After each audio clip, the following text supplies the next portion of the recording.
नमस्कार, मैं हूं संजीव श्रीवास्तव। आप देख रहे हैं 4 पीएम मध्य प्रदेश।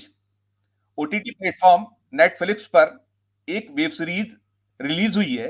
इस वेब सीरीज का नाम है the railway man. Railway man ये भोपाल गैस कांड पर आधारित है।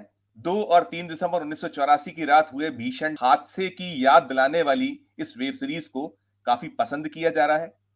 दर्शक इसे हाथों हाथ ले रहे हैं, लेकिन वेब सीरीज को लेकर कुछ कंट्रोवर्सी भी है।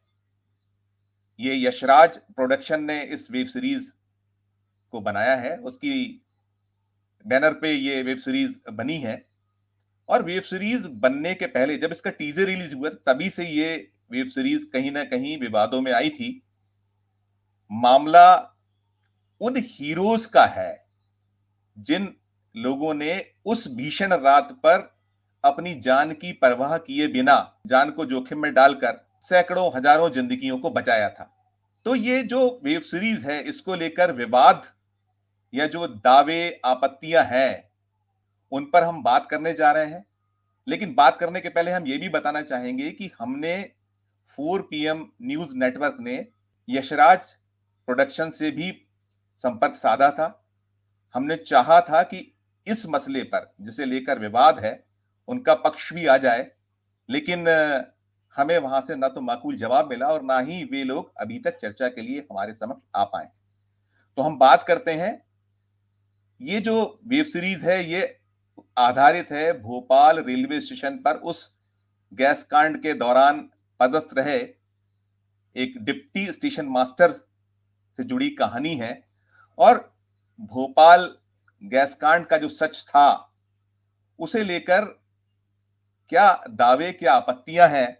दरअसल ये मरहूम गुलाम दस्तगीर साहब जो डिप्टी स्टेशन मास्टर हुआ करते थे उस दौर में जब गैस कांड हुआ था, और उन्होंने अपनी जान को जोखिम में डालकर हजारों जिंदगियों को बचा लिया था। तो उसी से जुड़ी ये कहानी पूरी की पूरी है। और उनके साहबजादे, उनके परिवारजन इस सीरीज पर कई सारे सवाल उठा रहे हैं, आपत्तियां कर रहे हैं। तो हमारे साथ बात करने के लिए जुड़े हैं गुलाम दस्तगीर साहब के साहबजादे साहब। हम उनसे बात करते हैं। शादाब दस्तगीर से बात करेंगे। शादाब साहब, आपका बहुत बहुत स्वागत है हमारे इस कार्यक्रम में। सबसे पहले हम जानना चाहेंगे कि आखिर आपकी आपत्तियां, आपके दावे आखिर है क्या, क्या इसे लेकर आपका सवाल जो आप उठा रहे हैं क्या है वो? सबसे पहले तो बहुत-बहुत शुक्रिया आपके चैनल का कि आपने मुझे इनवाइट किया और इस चीज़ को एक आपने सीरियस मोड पे लेके आपने इसकी शुरुआत की, जो कि हम ऑलरेडी इस चीज़ को लेके गैस कांड से लेके आज तक जिस चीज़ को हम भुगतते हुए आ रहे हैं। दूसरे नंबर पे ये कि इस सीरीज़ को लेकर के काफ़ी चर्चाओं के अंदर शुरू से ही है।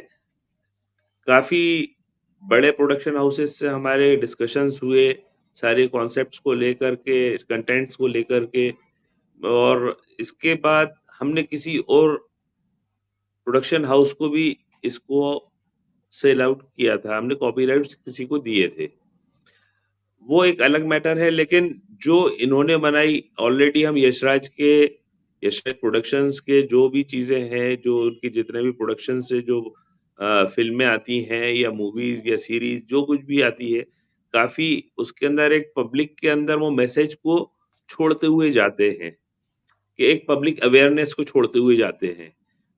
और उसी वजह से हम लोग भी उनके काफ़ी बड़े फ़ैन रहे हैं। लेकिन एक ये हमको बड़ा ही दुखदाई कहें इसको, पीड़ादायक जो है, अभी जो हमारे साथ जो ये एपिसोड हुआ, कि हमको ऐसा नहीं लगता था कि यशराज फ़िल्म्स हमसे बगैर पूछे हमारे फ़ादर के ऊपर इतनी बड़ी एक सीरीज़ को बनाने जा रहे हैं और उसको इस तरीके से रिलीज़ करेंगे। हमने इनसे बीच में कॉन्टैक्ट करने की भी कोशिश की थी जब इनका पहला टीज़र अनाउंस हुआ था। लेकिन इसके बाद भी इन्होंने हमसे किसी तरीके का कोई जिसको कहें कि आप ठोस जवाब देने की कोई कोशिश नहीं की इन्होंने। एक नॉर्मली हमको एक साइडलाइन करने की कोशिश करी गई, जो कि एक किसी लीजेंड आदमी का कोई एक नोबेल वर्क को डिनाय करना एक तरीके से और साइडलाइन करना। सिर्फ़ अपने आप को ज़्यादा हाइलाइट करने वाली बातें यशराज प्रोडक्शंस ने की हैं। हम अगर ये हमारे पास आते, अगर हमसे कॉन्टैक्ट करते, ऐसा नहीं है कि आज दुनिया बहुत बड़ी है। आज की डेट में कम्युनिकेशन और सारी चीज़ों के साथ दुनिया बहुत छोटी हो चुकी है और इसी की वजह से वो चाहते तो हमसे कॉन्टैक्ट करते, जैसे दूसरे प्रोडक्शन हाउसेज़ ने हमसे बात की, हमसे कॉन्टैक्ट करने की कोशिश की, ये भी कर सकते थे और हम इनको बहुत अच्छी सीक्वेंसेज़ इसके अंदर, क्योंकि जो मेरे फ़ादर के उस रात का एक-एक पल है, वो हम उनको बयान करके बताते। और इसके अंदर आखिरी में ये कि उन्होंने किसी तरीके का कोई हमको एज़ ए मॉनेटरी फंडिंग या उनके ऊपर लीगल बहुत स्ट्रॉन्ग एक्शंस, हमें इस बात से कोई हमें वो नहीं है कि बहुत ज़्यादा सरोकार हो। मेन बात ये है इसके अंदर हमको कि अभी जो इन्होंने बनाई है, इसके अंदर जितनी भी गलतियाँ हैं, उनको हम और अच्छे से, और इसके अंदर जो रियलिटी थी, उस रियलिटी को हम इनको और ज़्यादा देते। हम 4 पीएम के दर्शकों को बताइए आप, क्या सच्चाई क्या है? क्या थी कहानी और इन्हें कहाँ-कहाँ तोड़ा-मरोड़ा है? कहानी को किस-किस जगहों पर आपको बहुत ज़्यादा सख्त ऐतराज़ जो है, वो क्या-क्या है? सबसे बड़ी चीज़ सख्त एतराज़ वाली बात इसके अंदर ये है कि इनका रिसर्च टीम जो है, वो मेरी नज़र के अंदर, और कोई भी रेलवे एम्प्लॉयी जो ऑपरेटिंग स्टाफ्स के होते हैं, ठीक है ना? या उनके परिवार जो थोड़ा बहुत फ़ैमिलियर रहते हैं रेलवे के सारे जो ऑपरेशन सिस्टम्स हैं उनसे, तो उसके हिसाब से इनका बिल्कुल माइनस मार्किंग पे जाती हैं ये सारी चीज़ें। क्योंकि जिस तरीके से उन्होंने कोई कैरेक्टर्स को रेज़ किया है, नो डाउट उसके अंदर कोई ना कोई फ़िक्शंस को क्रिएट करा जाता है, इतनी बड़ी आप 4 एपिसोड्स को बना रहे हैं तो। इसमें इन्होंने रियलिटी को साइडलाइन, कुछ-कुछ पार्ट्स इन्होंने पूरे ले लिए, जैसे अब फादर का है वो पूरा का पूरा इन्होंने पार्ट लिया है, गुलाम दस्तगीर साहब का, ठीक है? और सेकेंडरी जैसे अब उन्होंने एक इमाद का कैरेक्टर इसमें क्रिएट किया है। तो इस तरीके से किसी को एक अपॉइंट कर लेना, एक डिप्टी एसएस की अथॉरिटी नहीं होता कि किसी को, एक एम्प्लॉयी को वो किसी तरीके से एम्प्लॉयमेंट दे दे। वो पूरा एक लीगल सिस्टम है, उस लीगल सिस्टम के थ्रू उसको होता है। ऐसा नहीं कि किसी को टास्क दे दिया, उस टास्क को वो पूरा कर लेगा तो तेरे को नौकरी मिल जाएगी, ऐसा इसमें कुछ भी नहीं है। और सेकंड ये कि जिस तरीके से वो और भी इसके अंदर जो फ़िक्शनाइज़ है कि मेरे जो फ़ादर का जो एक हीरोइज़्म था, हीरोइज़्म को तो इसके अंदर थोड़ा बहुत इन्होंने लिया है, लेकिन इसमें और बहुत से हीरोइज़्म उस रात के अंदर थे कि वो शख्स 12 बजे जॉइन कर रहा है रात में और सुबह साढ़े 6-7 बजे तक वो ऑन ड्यूटी रहा है। अब उसका जो स्ट्रगल पीरियड है, उस रात का जो भोपाल के लोग हैं, उनसे जिन्होंने गैस को खाया है, जो गैस जिन-जिन ने इन्हेल की है या उसके विक्टिम्स रहे हैं, उन लोगों से आप कभी डिस्कस करेंगे तो आपको ये रियलिटी मालूम होगी कि उस गैस को खाने के अंदर किसी को 5 मिनट जीना कैसा था। और उस शख्स ने रात में 12:30 बजे जब से गैस निकली, जब से लेकर सुबह 6 बजे तक उसने अपने आप को सर्वाइवल मोड पे कैसे रखा। तो ये एक बहुत बड़ी चीज़ है। उसकी जो सीक्वेंसेज़ हैं उनको सारे बदल के उन्होंने तोड़-मरोड़ के रख दिया कि वो एक आम आदमी के लिए हो सकता है कि वो बहुत कुछ अच्छी लग रही है सब है, लेकिन उसमें जितनी भी इनकी जो रिसर्च टीम ने वर्क किया है वो बिल्कुल ठीक नहीं है। और अगर ये मिलते हमसे तो हमारे फादर की जो-जो चीज़ें उस रात की थी वो हम इनको सारी चीज़ें और अच्छे से इनको गाइड करते, इनको और अच्छा उसके अंदर उनके प्रोडक्शन में इम्प्रूवमेंट देते हम। और हमें अभी भी उनसे कुछ ऐसा नहीं है कि हम उनसे हाईली कोई कंपनसेशन या पैसे का कोई हम डिमांड कर रहा हो। और हमें सिर्फ ये है कि हमारे फादर की जो एक आइडेंटिटी है, एक किसी आदमी की लेगेसी को आप खत्म करके जा रहा हो, कि एक भोपाल की हिस्ट्री के अंदर जिस आदमी का नाम होना चाहिए, आने वाली पुश्तों के लिए, मेरी आने वाली औलादें, भोपाल के लोगों के लिए एक गर्वपूर्वक जो एक बात होना चाहिए कि हमें गर्व है कि भोपाल में ऐसे-ऐसे लीजेंड्स पैदा हुए और उन्होंने इतने बड़े-बड़े काम किए कि जिन्होंने, अगर उनका एक एक डिसीज़न अगर उनका गलत होता तो हज़ारों जानें तो जाती ही जाती। अगर उन्होंने वो उस डिसीज़न को, उनके बोल्ड डिसीज़न्स नहीं होते मान लीजिए, और अगर वो अपने प्रोटोकॉल के अंदर अगर उस काम को करते तो कितनी हज़ार जानें जाती। उस आदमी ने अपनी पूरी ज़िंदगी को दाँव पे लगाया, पर्सनली अपनी फ़िज़िकल ज़िंदगी को दाँव पे लगाया, एज़ वेल एज़ उनका पूरा जो ज़िंदगी भर का करियर था जो जॉब का, उसको उन्होंने दाँव पे लगाया था।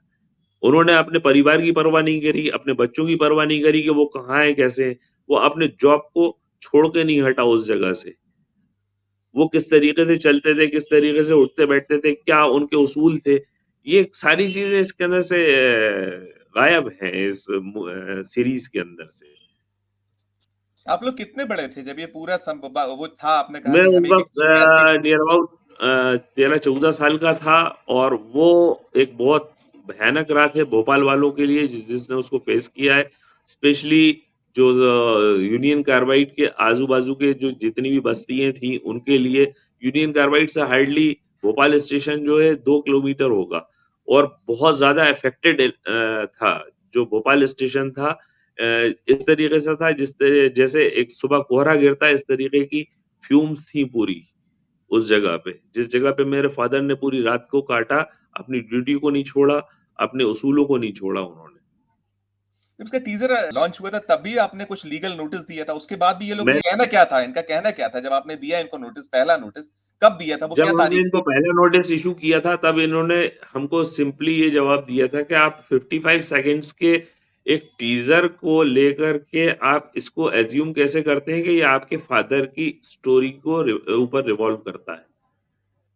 और जब हमने अभी हाल सीरीज़ रिलीज़ हुई तो ये तो एक यूनिवर्सल ट्रुथ है कि अगर आप बोलें कि दुनिया के अंदर सबसे बड़ा इंडस्ट्रियल डिज़ास्टर कोई हुआ तो वो भोपाल में हुआ। सबसे बड़ा किसी स्टेशन के ऊपर किसी डिज़ास्टर के अंदर किसी स्टेशन का इन्वॉल्व हो जाना, वहाँ विक्टिमाइज़ होना लोगों का, ये सिर्फ़ अगर आप उठाएँगे तो ये दुनिया के अंदर सिर्फ़ भोपाल स्टेशन एक ऐसी जगह थी, जहाँ पे ये सारी चीज़ें हुई हैं। और किसी आदमी ने अपनी जान पे खेल करके ये सारी चीज़ों को अपनी ड्यूटी को फ़ॉलो करते हुए, अपने उसूलों को फ़ॉलो करते हुए उस प्रोटोकॉल को तोड़ते हुए सारी अपनी लाइफ को रिस्क पे लगाते हुए इस काम को किया है। तो ये इनका जवाब ये भी था शायद कि आपके पिता से कहानी का कोई जुड़ाव नहीं, ये भी कि इन्होंने कुछ अपनी क्लेरिफिकेशन ऐसा कुछ दिया था क्या? जी हाँ, इन्होंने ये पहले वाले में दिया था। पहले नहीं बल्कि दूसरे नोटिस में शायद दिया है इन्होंने। शायद नहीं बल्कि दिया है इन्होंने और जो सेकंड था इसके अंदर इन्होंने जो दिया है लेकिन वो पूरी तरीके से गलत है। श्रीवास्तव साहब उसके अंदर हमने कई चीज़ें देखी जैसे अब उन्होंने जो बोलते हैं कि हमने विदाउट डोमेन हमने इंटरनेट से ये सारी चीज़ें रेज़ की हैं। तो विदाउट डोमेन हो ही नहीं सकता। जब आप एक चीज़ को एक एक ए एक किसी इंसिडेंट को आप क्लिक करते हैं कहीं पर भी, तो ऑटोमैटिकली वो वहीं जाके शूट करेगा जिस जगह पे वो हुई थी। ठीक है ना? और वो जितनी भी चीज़ें उन्होंने एक जो इफ्तिख़ार सिद्दीकी का नाम उन्होंने यूज़ किया है, इफ्तिख़ार सिद्दीकी गुलाम दस्तगीर साहब का पूरा-पूरा कैरेक्टर आपने उठा के उस रात दिया है। स्टेशन के ऊपर जैसे ही आप मूव होते हो, आज की डेट में आज गूगल के ऊपर आप कहीं से भी सर्च करते हैं, तो स्टेशन का आप जैसे ही भोपाल स्टेशन नाम लिखेंगे, तो उसके अंदर लीजेंडरी के अंदर सबसे पहले मेरे फ़ादर की स्टोरीज़ आएँगी। ठीक है ना? उसमें शायद एंड को लेकर भी कुछ आपत्ति है, जो इसका अंत है, उसको लेकर भी कुछ आपने कुछ उसमें आपका कहना है कि वो भी गलत तरीके से पेश किया गया? वो पूरी तरीके से 100% गलत है। वो बोल रहा है कि वो मोर्चरी से उठ के और वहाँ से उठा के लेके आ गए, ऐसा कुछ भी नहीं है। पापा को साढ़े 6-7 बजे के करीब वहाँ पापा अनकॉन्शियस हुए, इसके बाद उनको एक एम्बुलेंस लेके से गई। एम्बुलेंस ने थोड़ा बहुत उनका जो कुछ भी फर्स्ट एड था वो हो कर के उनको हमारे घर पे साढ़े 10-11 बजे ला कर के छोड़ा था। वो रात हम लोग उनको पूरे सुबह जब हम लोग लौट के आ गए थे, हम लोग भी भागे हुए थे अपने-अपने घरों से। तो जब हम वापस आ गए थे इसके बाद हम सारे भाई उनको ढूँढते रहे और वो मिले नहीं तो हम लोग बहुत हताश बैठे हुए थे। साढ़े 10-11 बजे के करीब वो अराइव हुए और ऐसा कुछ भी नहीं है, वो सीधे स्टेशन से हॉस्पिटलाइज़ हुए थे कहीं पे, हॉस्पिटल के अंदर उनका ट्रीटमेंट फर्स्ट एड हुआ, इसके बाद उनको छोड़ दिया गया था लाके घर पे। और इसके अलावा आपको एक और लीगल पॉइंट मैं आपको बताऊँ फादर की कोई भी एक ऑफिसर जो है जिस टाइम अपनी ड्यूटी का चार्ज संभालता है उस टाइम पे वो एक डायरी मेंटेन करता है और उस डायरी को वो अप टू द उसका जो फाइनल टाइम होता है जब वो रिलीव करता है दूसरा ऑफिसर उसको ज्वाइन करता है जब तक कि वो उसकी पूरी डायरी लिख करके वो रहती है ऑन रिकॉर्ड और ऑन रिकॉर्ड वो थी ऑन रिकॉर्ड पापा के पास पूरा स्टेशन का चार्ज रहता था पूरा कैश था सारी चीज़ें थी। अब जैसे उन्होंने एक वो उसके अंदर अननेसेसरी एक वो कैरेक्टर डाला है कि वो चोर आ रहा है, वो चोरी करने की जुगत में है कुछ वो, तो वो सब वो कुछ नहीं था ऐसा। ये बिल्कुल भी नहीं था उसमें। और वो बात कंटिन्यू करता हूँ मैं आपको कि वो डायरी जो थी, वो डायरी सीबीआई ने घर पे आकर के 1 या 2 दिन के बाद पूरी सीबीआई की टीम आई थी। टीम ने पूरा उसको चार्ज में लिया, पंचनामा बनाया, पूरी चाबियाँ पापा ने हैंडओवर की थी उनको।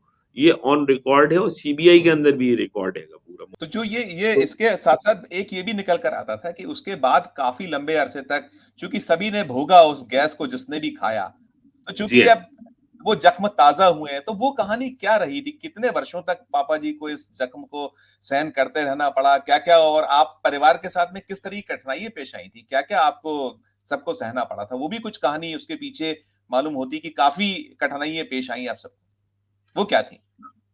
उसके बाद पापा देखिए, जिस दिन से गैस निकली थी, जिस सुबह वो लौट के आए, उसके बाद उनकी आंखें खुलने के काबिल नहीं थी। और आंखें जो हैं वो मेरे ख्याल से 10-15 दिन के बाद उनकी आंखें में थोड़ा रिलीफ हुआ था। मतलब हम ताकत लगाकर भी उनकी आंख को खोलना चाहते थे कि उसमें ड्रॉप्स डाल दें, कोई उसके अंदर दवा लगा डाल दें या ऑइंटमेंट लगा दें, इस काबिल भी नहीं थी उनकी आंखें। और वो इतने सीवियरली इन्फेक्टेड थे कि लास्ट उनकी जो डेथ हुई है, वो 2003 में हुई है, क्योंकि वो बहुत हेल्थ कॉन्शियस थे। और जो भी प्रिकॉशनरी मेजर्स एज़ कोई भी आर्टिकल्स आते थे, तो उसको वो फ़ॉलो करते हुए अपनी ज़िंदगी को बढ़ाते रहे, जो कुछ भी चलाते रहे। लेकिन उनका हर दिन, हर पल बहुत ज़्यादा क्रिटिकल बढ़ते बहुत ज़्यादा उनको बीमारियों ने घेरा। लास्ट जो उनकी मतलब ये समझ लीजिए कि हम लोग 2003 तक उनको दिल्ली, बॉम्बे, भोपाल, जहाँ-जहाँ, जो-जो हॉस्पिटल्स थे, वहाँ ले लेके हम लोग भागते रहे। मेरे बड़े भाई जो थे उस टाइम पे, वो नागपुर में इंजीनियरिंग कर रहे थे, 3rd ईयर में थे। हमारी जो सारे क्राइसिस जो क्रिएट हुए घर में, एक के बाद एक के पापा जो रिटायरमेंट टाइम था उससे भी 2 साल पहले उन्होंने, क्योंकि अब वो फिज़िकली उतने फिट नहीं बचे थे। और उनके इलाज के लिए हम लोग जो भागते रहे, तो हमारा पूरा घर डिस्टर्ब हुआ, पढ़ाइयाँ डिस्टर्ब हुई। बहुत सी चीज़ें उसके अंदर फैक्टर्स ऐसे थे कि जिसमें हम लोगों ने 2003 तक, और इसके बाद भी हम लोग बस ये कि वो एक जो एक परिवार को हँसने-खेलने का, फूलने-फलने का जो वक़्त होता है, वो हमारा पूरा वक़्त जो है, वो सारा उसी चीज़ों के अंदर स्पॉइल हो गया। बस यही था इसके अंदर। अब चूँकि ये पन्ना खुला है, बहुत साल हो जी, गए, अब 1984 से आज 23 है, करीब 39 साल के शायद 84 से ले लीजिए तो आप काफ़ी लंबा वक़्त हो गया है। मुझे लगता है शायद जी, 37-38 39 साल हो रहे हैं, एक वक़्त निकल जी, रहा है। जी, ये 39 जी साल हाँ, हो रहे हैं, 39 साल मतलब कल इससे 40 साल हो जाएँगे अगली बार। तो जी। आप लोगों ने जो एक उनको कई बार ऐसी चीज़ें उठी हैं, रिपोर्ट्स भी हुई हैं और चूँकि मैंने कहा जैसे पन्ना खुला है, तो जो जी, मान-सम्मान की बात थी या जो उनको जिस तरीके से एक हीरो वाली बात जो प्रस्तुत इस वेब सीरीज़ में किया है, अलग उसकी कंट्रोवर्सी, लेकिन क्या उसको लेकर क्या मन में मलाल है? कुछ जो उनका जो उन्होंने किया था, उसको लेकर भी कुछ मन में मलाल है आप लोगों को? देखिए, मन में मनाल एक ईमानदार आदमी की ज़िंदगी को, और जिसने कोई बहुत लीजेंडरी कोई वर्क किया हो, और सबसे बड़ी चीज़ कि किसी इंसान की, एक इंसान की जान बचाने वाले की कितनी कीमत होती है, और जिस आदमी ने सैकड़ों हज़ारें जानें बचाई हों, उसकी कितनी कीमत होना चाहिए। आप पत्रकारिता के अंदर हैं, आप इसको बखूबी जानते हैं। और मलाल इस बात का है कि हमने तमाम चीज़ें स्टेट गवर्नमेंट को, सेंट्रल गवर्नमेंट को, प्रेसिडेंट को, सबको लिखा, लेकिन वहाँ से हमें हताश होके एक जवाब मिला कि सेंट्रल गवर्नमेंट ने मिनिस्ट्री ऑफ रेलवेज़ को फॉरवर्ड कर दिया। मिनिस्ट्री ऑफ रेलवेज़ ने हमको ये कह के जवाब दे दिया कि ये स्टेट गवर्नमेंट का मिशैप है, हमारा नहीं है ये, और आप उनसे कॉन्टैक्ट कीजिए। और यहाँ पे जब हमने उनसे कॉन्टैक्ट किया, तो हमको स्ट्रेट फॉरवर्ड एक जवाब मिला कि जो पूरे भोपाल के गैस विक्टिम्स को जिस तरीके से एनालाइज़ किया जा रहा है, उसी क्राइटेरिया में आप आते हैं। और मेरे फादर को उसके अंदर कुछ भी ऐसा कुछ as a compensation, as a कोई रिवार्ड, एज़ अ अवार्ड कुछ भी नहीं मिला। आज तक उसी दौरान गैस कांड के 1 साल के बाद ही रोटरी इंटरनेशनल क्लब ने पापा को ऑनर किया था बॉम्बे बुला करके। एक वो उनको ऑनर मिला था, क्योंकि वो लोग शायद उस चीज़ को कहीं से उन्होंने फ़ॉलो अप किया था। तो उन्होंने पापा को अवार्ड किया था। इसके अलावा एक सिर्फ 4 लाइन का डीआरएम भोपाल ने उस वक़्त पे एक प्रशस्ति पत्र सर्टिफ़िकेट उनको दिया था। ये इसके अलावा उनको हम लोगों को इस बात का ही मलाल है कि भाई कुछ नहीं, एक ब्रेवरी अवार्ड के लिए कम से कम उनको एक हमें एज़ ए मॉनेटरी कुछ किसी से भी कोई उम्मीद रखना नहीं चाहिए। लेकिन एक ऐसे लीजेंड आदमी का नाम तो होना चाहिए, एक लेगेसी तो कम से कम मेंटेन हो कि भोपाल के नाम से एक किसी आदमी ने ऐसा काम किया कि जो भोपाल की शख्सियत थे, उनका अच्छी शख्सियतों में नाम आना चाहिए। तो आने वाली नस्लें कम से कम इस चीज़ को फ़ॉलो करें, उससे कुछ सीखें। लेकिन उस चीज़ के अंदर हम बहुत हताश हैं आज तक कि शादाब साहब, हमको उसका जी, जी, जी, जी, पूरा करिए। जी। जी, जी, आप बोलिए। नहीं, शादाब साहब, हम ये पूछना चाह रहे थे कि अब जो ये कंट्रोवर्सी जिसको लेकर आप आपकी आपत्तियाँ हैं या जो स्थितियाँ पैदा हुई हैं, जो आपने कहा है कि सच प्रस्तुत नहीं किया गया, हकीकत नहीं बताई गई है लोगों को, तो क्या जी, कुछ अब आप चाहते क्या हैं कि क्या इसमें अब तो देखिए वो रिलीज़ भी हो गई है वो ओटीटी और देख भी लिया गया है। तो क्या जी, आपकी आपके परिवार की आपकी क्या एक इसमें हम कहेंगे माँग किस तरह की है? अभी कोर्ट कचहरी तो आप कर ही रहे हैं, लड़ाई आप कानूनी लड़ ही रहे हैं, लेकिन क्या जी। चाहेंगे? क्या कुछ अब इसमें क्या आप चाहते हैं? इसके अंदर ये चाहता हूँ कि जो मेरे फ़ादर की एक लेगेसी है और जो एक उनका अनसंग हीरोइक वर्क है, ठीक है ना? उनके नाम को स्पॉइल नहीं किया जाए, बस मैं ये चाहता हूँ कि नाम को बर्बाद ना किया जाए। उस सीरीज़ में कम से कम एटलीस्ट वो इफ्तिख़ार सिद्दीकी की जगह गुलाम दस्तगीर रख देते, तो मुझे उसके अंदर मेरे ख़्याल से मेरा मलाल आधा कम हो जाता। अभी कुछ आपका जो कानूनी लड़ाई आप लड़ रहे थे या लड़ रहे हैं, उसमें कुछ कदम जी। आपका आप उठाने वाले हैं? आखिरी सवाल। उसमें हम लीगली देखिए हमने क्योंकि जिनको कॉपीराइट्स दिए हैं, वो लोग तो अपना कर ही रहे हैं। उन लोगों की तरफ से भी है, हमने जो लीगल नोटिसेस दिए हैं वो है।